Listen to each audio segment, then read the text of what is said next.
Hello, good day. I'm going to discuss to you the topic for today. This is lesson 4. Okay, this would be the topic poetry from the archipelago, the main topic. However, we have here the different learning objectives today. The first one is recap of the previous lesson. So we're gonna talk about the lessons that we had. The third one would be read and understand poem or poems. Kadaghan man ni, duha man ni kabuk. Written by Filipino writers applying the so-called close reading technique. We dealt with close reading technique, di ba? Then the last one would be identify the elements of poetry present in the poems and its context and content or the interpretation ninjo. Okay, but then we gotta go to the first here, the first learning objective. Recap of the previous lesson. As you can see, kung tanaw nimo as jay nothing's wrong with it, right? However, na problema diri, this is redundant na kay the recap and the previous here pertains to the happenings in the past. So meaning you must omit or we must omit the word previous. Recap of the lesson ra kay when you say previous and recap has something to do with the happenings lagi somewhere in the past, then perhaps magbalik-balik na recap og previous. Okay, so that's it. Mura na yung murag proper mechanics 101 or grammar 101 for today. Kining recap pod as to say dili ni siya maura ning word. This is a short word for the word recapitulate. However, ang spelling ana recapitulate man. Recapitulate. However, kung imong basahon phonologically, recapitulate ra. Recapitulate. Okay, that's it. Okay, moving on. Ang gingon ninyo, mag-recap to sa lesson. So, if we're gonna talk about it, the first lessons that we have or the lesson that we had, the pre-colonial Philippine literature. Under this, we talked about the different literary forms, just like kadlong riddles, proverbs, folk songs, tales, and so on and so forth, right? So just to remember those.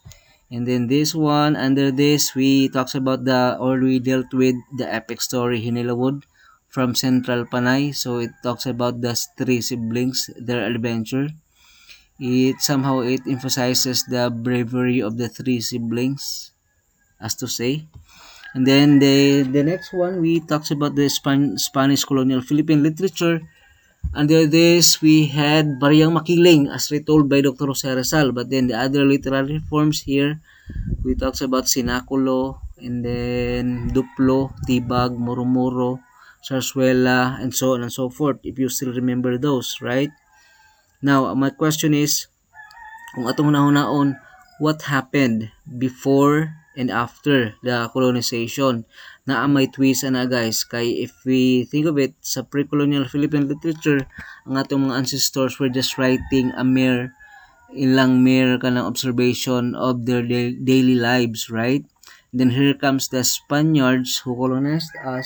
At some point, they are a silent twist from the natural phenomenon or the daily lives of our ancestors.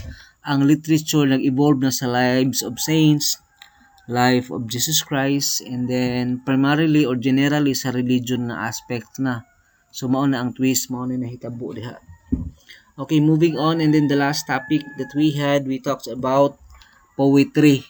The first poem that we dealt with was the poem written by Carlos Angeles entitled Gabo. Likewise, after that one, we talked about the different elements, di ba? Kung as you still remember those elements, just like the senses and images. And no worries, kaya ito na i-discuss po garon.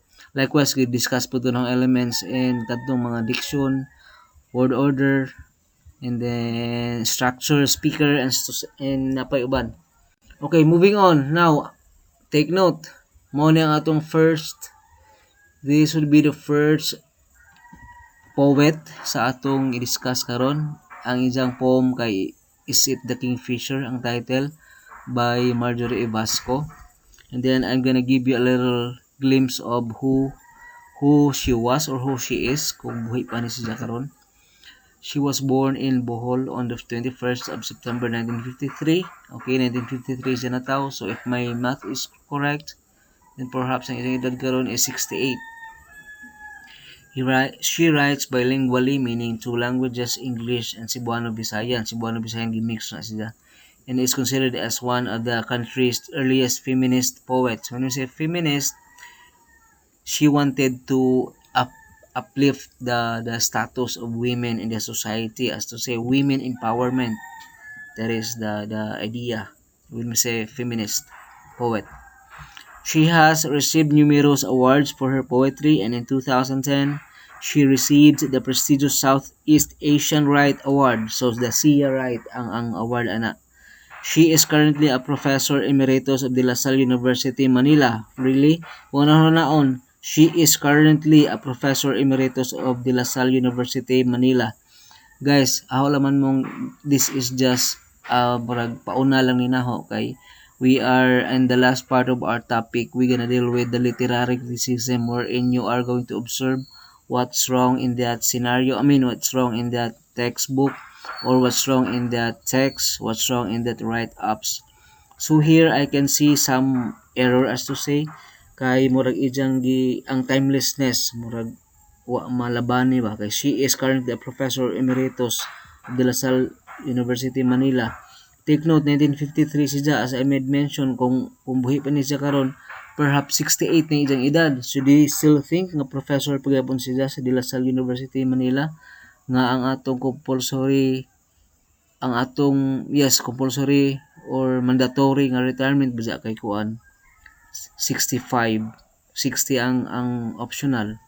So kung atong nanaon, so dili ni siya current a professor. So kung ma-correct ni sa writer o sa publisher, dapat isang giingon nga upon publishing this book last 2016, she is currently a professor emeritus at De La Salle University, Manila. Yan ang dato dapat, right? Do you get my point? Now dato. Okay, moving on. So much for that. Okay, now I'm going to give you time to read this over and over again, applying the close reading technique as made mention a while ago. I want you to read and reread to analyze everything that needs to be analyzed here. So do it. So I suppose imo ra na siyang i-pause, and then perhaps padayon ako. So atong una-unaon nga naghuman na kagbasa na, read it once or twice or thrice. If you want to do it, then go for a fourth time or the fifth time. Okay, so nga rin nata, I'm gonna help you with this. These are the elements. We're gonna figure it out on sa what are the elements that can be found here sa atong tula. Now, the first one, senses and images. So this one, as far as I remember, it has murag 10, 6 nga categories under this. Kadtong the visual, auditory, imagery, diba kadto? Tactile imagery, and then gustatory, and so on and so forth, diba? If you remember those. However, most of the time, ang atong kasagarang magamit ana with the use of adjectives, kinirang mga visual, imagery, and auditory. Just like this one, God is blue. So kung atong naon, God is blue according to Juan Ramon Jimenez, then God is blue. So kuana na siya murag visual imagery. Likewise, kanang napa din hay mga kuana, where we sit on this rock covered with seaweeds, kining a line. Where we sit on this rock covered with seaweeds. Mura po ni siya og visual imagery siya na fall. Okay? Ato laman ka fall sa di majong person. I'm just kidding.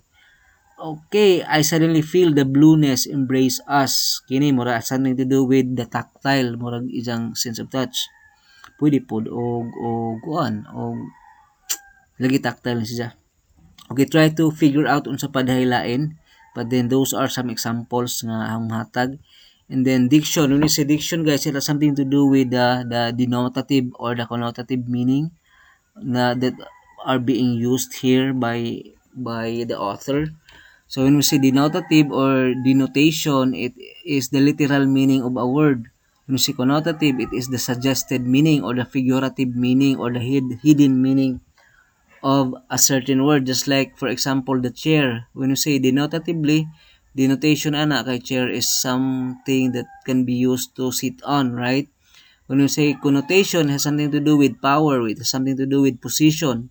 It connotes position, it connotes power, di ba? Nilingkod ka diha, imo ng position, imo ng power diha. That's it. So now, I want you to figure this out. If some words are being used here or na ate element nga diction dire. Kining drunk, di ba? Drunk with desiring. So nahubog ka sa imong desire o sa imong tinguha. I guess kining drunk is not to be used. So na sila ang meaning ana. Ang drunk is at some point murag urge, imong urgency or imong murag eagerness ba. There is murag ana siya. So I want you to figure out, so at least nakahatag na kog usa diha. Okay, sa diction. Now sa rhyme scheme, as we can see here, this is not a typical poem since it doesn't have any rhyme, right? Kining mouths and in language, Jimenez and eyebrows, it doesn't follow a certain pattern or scheme, right? Was J rhyming kadyo. Naman gani pero why pattern nga gisunod? Just like kining I guess murag wa man gani oh. Kining between us and then embrace us, but then it doesn't follow a certain pattern or scheme. Okay, so no, atong point ibutang ra na nimo diha nga no, it doesn't have rhyme scheme. As we observe in the last lines of some, and as we observe in the last words of some lines, we could not find a rhyming words. Okay, na na. And then the second one would be the fourth one would be speaker. So ang speaker diri guys, this is written in on the first hand or first speaker point of view. Kaya naanab jay I suddenly feel the blueness embrace us. So this is the first person point of view because of the word I here. Okay, now moving on sa structure po guys. When you say structure, kanang giun sa pag-arrange ang mga wordings or mga lines as to say. So dire, this is not typically structured according to the four-liners in each stanza, just like the traditional rhyme. Just like the traditional poems, right? This is not a typical poems, just like kanang upat ka lines or quatrain in a stanza, and then typically na si jay koan, na si jay space, and then another 4 lines, space, another 4 lines. So ang structure niya guys, it is not, you can just say it is not structured. It doesn't follow a certain structure, the 4-liners thing in the old or traditional way of writing poems, or structurizing or structuring. No, structurizing is not. Structuring poems. It doesn't follow the 4-liners and then space, 4-liners, space. Okay, there's just an example. And then the word order here. Ang kining mga word order guys, it has something to do with the irregular use or regular use of words. Just like nganhi noon mura you could somehow see nga mura mga regular or normal ang words nga gigamit. However, ang kining word order kana abang murag paggamit nimo basta nga natural lang nga gamit sa regular nga words, just like wa man ka diri mga Tagalog or mga Bisaya or mga vulgar words, di ba? Word order. Ang sa word order po di ay has something to do with kadtong the poetic license.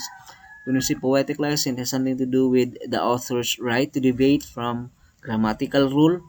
Just like sometimes if you are a writer, you sometimes compromise the grammar thing as long as you wanted to add aesthetic appeal sa imong sa imong gisuwat, perhaps nga na ra, if you wanna add aesthetic appeal sa imong so ma-compromise, and it's fine. That is the license of the author or the poet. And then the last part of it, context or the content. No, disregard the context and content. Kaya context sa general lang, it has something to do with kanus-a gisuwat, diin gisuwat, nganong gisuwat. Ang content, mag-focus sa content or the interpretation. Sabi mo interpretation diha. How do you interpret this one? This poem is generally talks about this one and this one. Ingana na lang ka. So dili ni sa context and content, instead interpretation ang mabutang diri sa last part, okay? You are going to have this one kay sa inyong sa last nga tula nga pag-discuss on is it is kini this is actually an element of a poem kay basaha lang ni siya guys kung naganahan mo sa iyang idea. By this is actually by AAF 85. Ako na lang dyan gikapi, kapi paste na dyan kay ganahan ko sa iyang element of a poem ba. Rhyme. How important rhyme scheme is in a poem. Iyang ibutang na din ha diri ah. I want you to read this as well. And then the second to the last, the last one ay, okay, o How to Find Silence in the World by Cirilo Bautista. Take note, Cirilo Bautista, kung unsa siya unsa siya as a writer. Cirilo Bautista was born in 1941, so meaning to say 80 na iyang edad or 70, right? And is, no, 70 ba? 80 ba? And is, oh yes, 80 lagi, 80 na iyang edad. And is well-known poet, fictionist as well, critic, and non-fiction writer as well. So dili lang siya fiction writer, however non-fiction writer po siya. Recipient of a writing fellowship at the International Writing Program in the University of Iowa. So dili lang siya basta-basta, internationally kuan po siya recognized. He received an honorary degree and was the only Filipino to be honored in the mentioned university. He has taught in De La Salle University, Manila, and is currently a professor emeritus. Unahan po na to. Currently, di lagi na may mo currently kung ato nang i-critic. Kung mahimo kong critic ani nga libro sa akong gikapihan ani which is ang Diwa ang publisher, then perhaps dili ka makaingog currently kay if you are going to read this one 20 years from now, currently lang dahil hapon. Anyway, so much for that. Recently, he was awarded as a national, recently, how recent is recently, right? Diba kung atong nanawon, how recent is recently? Pwede na mag-ino nila last 2019 or last 2006, he was awarded as a national artist. Ang publisher ani, ang editor ani, wa nagibantay. Recently, how recent is recently? Diba, if you are going to read this, it could somehow lead to doubts, or it could somehow lead to misunderstanding or misconception about something. Kay he was awarded as national recently. Kung how recent is recently. Anyways, okay, so mo na ang mga kuan kay ora lang murag critic ba kay you are going to do it murag sa last part sa inyong discussion. So I guess that's the main point. And then now, I want you to read this one. You can just simply pause and then afterwards you are do it. Katong paras ganina. Okay? Ang balikon, this is not the context or the content. Instead, this is interpretation ang mabutang diha.